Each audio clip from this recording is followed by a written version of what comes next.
continuation of the success is maybe talking about the more popular parts of Kamala Harris's economic plan, get that out there into the ether for voters who don't have a strong sense of her policy, to the extent that any concerns about her policy positions are a problem for voters. What we've seen in the polling data so far is that, she's risen anywhere between 5 to 8 points in all of these swing states. So voters aren't really concerned about her policy, and they're very primed to be opposed to Donald Trump, which is why he's lost every election since 2016. So I think getting a little bit of a message out on policy, but not too much, is probably the strategy. Keeping the good energy going. President Biden will speak tonight. We'll keep forward with that. I think there's a lot of folks waiting to see where Michelle Obama comes out.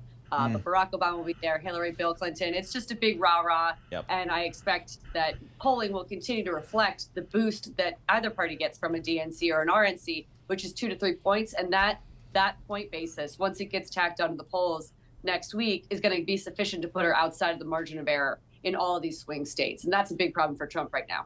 How concerned is Donald Trump and, I guess more importantly, the Republican Party at this point?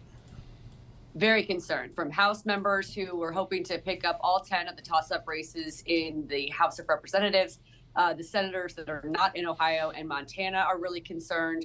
And then at the top of the ticket, I think you can see it from the change-up that they're doing at the campaign staff. I think maybe they finally seized on a campaign message trying to tie Kamala Harris to her economic policies that she rolled out on Friday. But one thing I'd really point out there, and where I'm spending some time digging into the data, is that when inflation was 9%, a month later, Democrats went on to keep House Republicans to the lowest majority wins of any minority party in 100 years. So I don't know that the inflation stuff is going to beat out all the rest of it. And that's what history has suggested in the midterms and the 2020 general. What do we vote? I mean, I know we don't vote on foreign policy, but do we vote on border debates, immigration debates? Do you buy the cliche it's all about economics?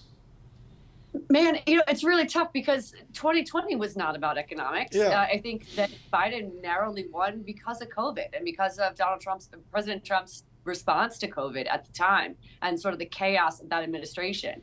And then in 2022, as I suggested, inflation was 7, 8, 9% that summer, just a month before the actual election. And Democrats somehow still held the United States Senate, which was shocking.